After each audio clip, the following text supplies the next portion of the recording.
Welcome to Above Par. I'm your host, Kathy Hartwood. I show you how to take more of your talent to the golf course without practicing harder, taking more lessons, or buying new equipment. I show you how to end the frustration of underperforming so you can start playing to your potential. This is where you are going to learn how to think above par so you can play below par. Let's get to it. Hello, my golf friend. How are you? Hope you've had a wonderful weekend. And before we get started, I wanted to give a shout out, speaking of listening in, to someone who sent me a note and a bunch of pictures of all of his trophies. This is Lorenzo Andres. Said, "Hi, Kathy. Just wanted to let you know that all the hours of listening to you are paying off. I won 4 tournaments in a row and I shot my career low of 66 in my most recent one. Thank you." Way to go, Lorenzo. Thank you so much for listening and putting in the work and for sharing your success with me and those pictures. Those are great trophies. Lorenzo lives in the Philippines, so I appreciate you finding me in the Philippines and the podcast. It's kind of amazing that I have listeners from all over the world. To me, it's in my head. I know it's possible. I know with technology, it's just so fun to make the connections to people in different parts of the world, really. And that's the beauty of the podcast and being able to share what I do with all of you. So thank you for sharing that. And I do believe in so much power in listening to what I say or what might resonate with you over and over again, because the more that you do it, just like repetitions in your golf swing, the more your brain opens up to hearing it and understanding it. If the first pass, you're like, yeah, I don't get it, you haven't really given it a shot. A lot of times your brain will reject some of the things that I say instantly. And if you see that or you sense that happening, that's totally normal because it's too big of a leap for your brain to get your head around. That happened to me over and over again when I was going through this process and becoming certified and going through the training and different concepts. I really struggled with getting my head around a lot of them, but I stuck with it. And I listened to tons of podcasts and tons of trainings. And I listened to other people get coached for hours and hours and hours so that I would learn and so that I would get it and my brain would open up to it. I knew the process involved in that, just like changing your swing, right? The more repetitions you do, the more comfortable you get, the more you kind of absorb it and it becomes your own. And that's the same with listening to the podcast, learning anything really. So I appreciate you putting in the work for your own benefit there, Lorenzo, and then sharing it with me. That's so cool. Continued success this summer. Keep sending me the pictures. So I love it. All the way from the Philippines. So today I want to talk about those ghosts of shots missed in the past or blow-up holes or big rounds that you can't seem to get out of your head. It's really about getting over past failures or past mistakes that we can't seem to forget. And then we go out and play the next round. We're standing on a certain hole, or we have another shot that we missed in the past. We see that memory pop up in our head. And then we have that visual, and we can't seem to shake it. And then we reproduce it over that shot, and we hit another crappy shot or another blow-up hole or have another bad round. Especially sometimes it could be this one golf course that you play. I always play bad here. I always have horrible rounds here. Or you have a hole that you like, I always triple bogey this hole. Or a ball that you hit out of bounds or in the water. Or a green that maybe you 3-putt all the time and you can't seem to shake that memory.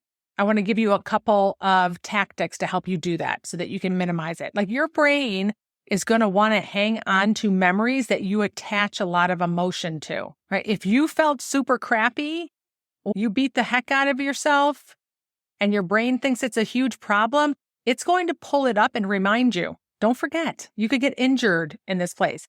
Not that you're going to get physically injured, emotionally injured or socially injured. And your brain wants to bring it back up so you remember it's trying to protect you. It's doing its job. There's nothing wrong if you can't seem to forget a certain hole or score or golf course or shot. You can't get the visual of what you did in the past out of your head. The reason that happens is because when it did happen, you attached a lot of emotion behind it. You attached a lot of meaning to it. And your brain's trying to bring it up to you and say, like, don't forget.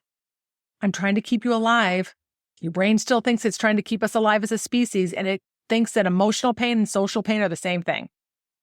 So it's going to alert you, just like it would if there was a stranger walking down a dark alley. So it wants to bring it to your attention. So I'm going to walk you through a few different options. If you have a moment, a shot or a score or a number that you sense could be something that comes back and haunts you the next time you go out and play, right? You're going to use one of these next 4 tactics. So the first one is after a round, go out and hit the shot that you messed up. So let's say, for instance, you hit a bunker shot and you skull it, and you haven't had an opportunity to hit another bunker shot on the golf course, which, by the way, usually for most people, the next one's fat. We overcorrect. We just have a tendency to do this, especially out of the bunker. But let's say you just don't have an opportunity to hit another bunker shot. Go to the range and clean the slate. Hit a couple bunker shots. Stay there until you hit a couple good ones. Let your brain attach a memory to those good shots for that next round. If you hit a drive that's going off to the right, maybe you hit it in the water out of bounds, go to the range, figure out how to hit your ball straight again, and make that be your last memory. Same thing with putting or chipping. Just get it out of your system, that crappy shot, and put in and replace a memory of you being able to do it. And remind yourself, too, that you can still hit that shot. It has gone nowhere. This is not a problem. I got this for tomorrow. And if it's not tomorrow, still do it for the next round, whenever that might be. So if you can, this is where we head to the range after a round where we hit a couple shots that we want to shake from our memory. Don't have to spend hours. Go down there for 10 minutes. Just go, I'll be right back. I need to hit a couple bunker shots, and I'll come meet you for lunch. Or after lunch, or whatever you're doing, go down there and hit a couple shots. The second thing that you want to try and do is make it neutral. Okay, if you make it neutral, there's not a lot of emotion attached to it. There should be no emotion attached to it. It's neutral. It's neither good nor bad. If it is neither good nor bad, your brain won't attach a lot of emergency to it. Your brain doesn't have a tendency to make a big deal out of things that are neutral. So if you made a 7 on a hole, on that same darn hole that you do it every time, make it neutral, because numbers are neutral. They are neither good nor bad until you have a story about it. So you got to shift your story, because it's the story that is creating the emotion that your brain is attaching to and thinking that you might be in danger and need some protecting. So it wants to bring that memory back up to you. So even if your rational part of your brain is saying, no, it sucked, making a 7 sucked, why am I going to make this thing neutral? You want to make it neutral for the benefit of your next time you go out there and play. You want to make it neutral for the benefit of not attaching any negative emotion to a 7. Because the truth of the matter, it is totally neutral. Numbers are neutral. Your score is neutral until we decide what we want to think about it for our own benefit, right? Which is about cleaning up what you make the number mean, right? So if you're making a 7 mean that I suck, I always have blow up holes, I never can put 2 good rounds together, I shot myself out of the tournament, I'm an idiot. If you start making it mean a lot, then your brain wants to remind you, because that's pain. So your brain's going to sit there and go, don't forget next time you play this hole, this was the last time you got hurt. I just want to bring it to your attention. This was the last time you beat yourself up and you felt really crappy. Remember? Just want to let you know, because I don't want to do that again. But little does your brain know, by bringing it to our attention, we have a tendency to repeat it over and over again. That works if we're trying to protect ourselves from a dangerous animal. Then we're like, thank you, brain. But not so much when we're trying to stay calm or certain or confident when we're out there trying to hit golf shots with water and out of bounds. Doesn't serve us because it freaks us out. So number 2 is make it neutral. Number 3 is asking yourself, what would I do differently in that situation? It could be that you change your strategy. It could be that you're hitting a shot and you're constantly on a downhill lie off the tee box, and you got to carry some water and you have a long way and you just can't get it over the water. You keep hitting it in the water. Sometimes we just never think about changing our strategy. We just keep doing the same thing over and over again. People sit there and go, I just don't know how on number 12 to get over the water. I'm always on a downhill lie. And they can't hit it ankle high anyway, so it's going to go even lower. And I go in the water on that hole every single time. Well, this is a problem. You got to change your strategy. Maybe you suck it up and hit an 8-iron off the tee, and then you hit another 8-iron, then you hit an 8-iron over the water, and take your bogey and go, versus taking your double or your triple. So asking yourself after a round, when you go back through and do some post-round evaluations, which is very good for your brain, ask yourself, what would I do differently in that situation? Now you have a plan. So the next time you're in that spot, you already have an answer. You've built up your mental toolbox for that situation. And the fourth thing that I would suggest is that if a old thought or memory or visual comes up, allow it to be there. Just let it pass by like the ticker on the news. Don't freak out that it showed up. Don't make it mean anything. You can just say, I see you, but I already have a plan. I know what I'm going to do here.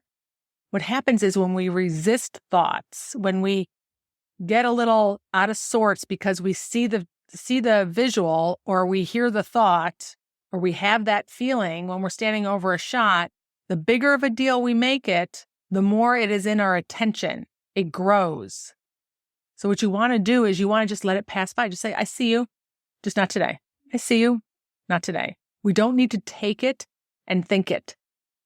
We don't have to take it and feed it and give it energy. We just let it pass on by, not being shocked that it showed up. Of course, it's going to show up. Of course, at least it's going to have a tendency to show up.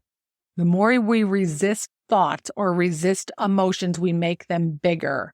So if you see or hear yourself having a visual or a negative thought, just remember to let it go by and not make it a big deal. All right, my friends. So minimizing those ghosts in our heads of shots missed, tournaments lost, holes messed up is a process. We can't just let our brain do its thing. We have to be proactive. And these are your 4 steps. Number 1, hit some shots after. Number 2, make it neutral. Number 3, consider changing your strategy on the hole if possible. And number 4, don't resist the thought or the visual if it comes up. Just allow it to be there and let it pass on by. But have a thought, have a plan, have something in line because you did a post-round evaluation and came up with a plan. And when those thoughts come up, I just want you to remember nothing has gone wrong. You have a human brain doing what it's supposed to do. And the less of a big deal we make them after a round in our head, then the less likely we're going to have these little ghosts that pop up the next time we play. All right, my friends, if you need any help with any of this, if you want to connect with me, make sure you head to kathyhartwood.com. And I hope you have a beautiful week. I'll talk to you next Wednesday. All righty, bye.